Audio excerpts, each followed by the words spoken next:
कहते हैं, प्रकृति ही सबसे बड़ी शिक्षक होती है। इसमें बहने वाली नदियाँ, ऊंचे पर्वत, हरी भरी घास और विशाल वृक्ष हमें बहुत कुछ सिखाते हैं, लेकिन अक्सर हम इनसे मिलने वाली सीखों को नजरअंदाज कर देते हैं। यह कहानी एक साधारण किसान और एक विशाल बरगद के पेड़ की है, जो जीवन के कठिन दौर में उसे साहस, धैर्य और निस्वार्थ सेवा की सीख देता है।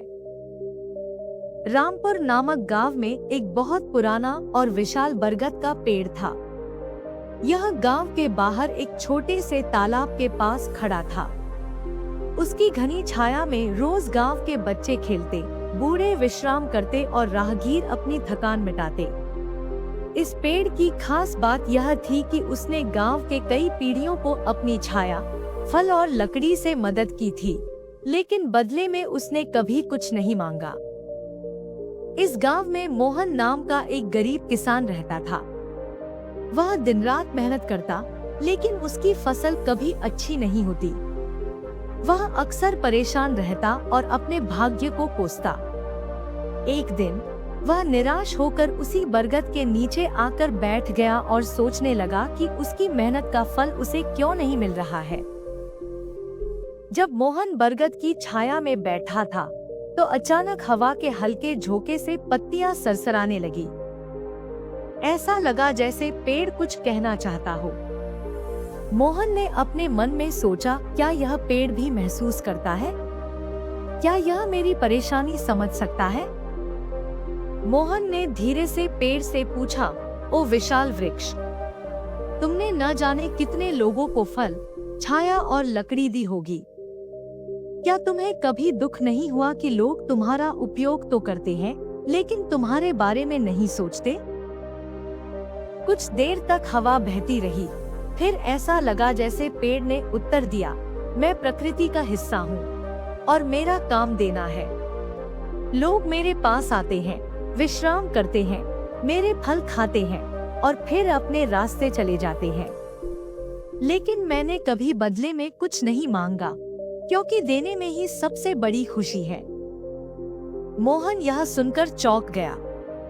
उसने सोचा, क्या मैं भी इस पेड़ की तरह निस्वार्थ सेवा कर सकता हूँ? लेकिन फिर उसे याद आया कि उसकी फसल बर्बाद हो रही है, उसका परिवार परेशान है और वह खुद दुखी है। मोहन ने पेड़ से फिर पूछा, तुम इतने विशाल कैसे बने? क्या तुम्हें कभी कोई कठिनाई नहीं आई? पेड़ हौले से मुस्कुराया और कहा, जब मैं एक छोटा बीज था, तब कई मुश्किलें आईं। तेज धूप, बारिश, तूफान, लेकिन मैंने कभी हार नहीं मानी। मैंने अपनी जड़ों को गहरा किया, धीरे धीरे बढ़ता रहा और समय के साथ एक विशाल वृक्ष बन गया। मेरी सफलता का राज धैर्य और निरंतर प्रयास है। मोहन को यह सुनकर एहसास हुआ कि वह बहुत जल्द निराश हो जाता है। जब उसकी फसल खराब होती है, तो वह सोचता है कि उसका भाग्य ही खराब है। लेकिन उसे यह समझ में आया कि जैसे एक पेड़ को बढ़ने में सालों लगते हैं, वैसे ही किसी भी सफलता के लिए समय और धैर्य जरूरी है। पेड़ ने आगे कहा, मैं निस्वार्थ रूप से अपनी छाया, फल और लकड़ी देता हूँ। कभी कभी लोग मेरी टहनियाँ तोड़ते हैं, मुझ पर पत्थर मारते हैं, फिर भी मैं किसी से शिकायत नहीं करता। मैं बस देता हूँ, क्योंकि देने से ही जीवन सार्थक बनता है। मोहन यह सुनकर भावुक हो गया। उसने सोचा, मैं अपनी परेशानियों के कारण दूसरों की मदद करने से कतराता हूँ, लेकिन अगर यह पेड़ बिना किसी स्वार्थ के सेवा कर सकता है, तो मैं क्यों नहीं? उस दिन से मोहन ने तय कर लिया कि वह अपनी मेहनत और परिश्रम को कभी नहीं छोड़ेगा और जब भी उसे मौका मिलेगा, वह दूसरों की मदद करेगा। मोहन ने अपनी खेती को एक नए तरीके से करने का फैसला किया। उसने आधुनिक कृषि पद्धतियां अपनाई, जैविक खाद का प्रयोग किया और धैर्य के साथ काम किया। धीरे धीरे उसकी फसल अच्छी होने लगी और कुछ ही वर्षों में वह गांव के सबसे सफल किसानों में से एक बन गया। अब वह खुद गांव के अन्य किसानों को खेती की नई तकनीकें सिखाने लगा। उसने अपनी जिंदगी का उद्देश्य दूसरों की मदद करना बना लिया। गांव वाले भी उसे पहले से अधिक सम्मान देने लगे। मोहन की कहानी हमें यह सिखाती है कि धैर्य और समय का महत्व।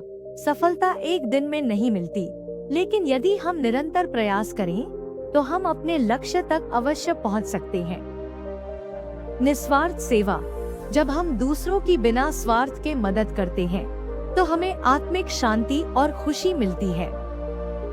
सहिष्णुता और सहनशीलता। हमें मुश्किलों से डरना नहीं चाहिए, बल्कि उनका सामना करना चाहिए। पर्यावरण और प्रकृति का सम्मान। वृक्ष हमें न केवल छाया और फल देते हैं, बल्कि हमें जीवन के महत्वपूर्ण सबक भी सिखाते हैं। मोहन के जीवन में आए इस बदलाव का श्रेय एक पेड़ को जाता है।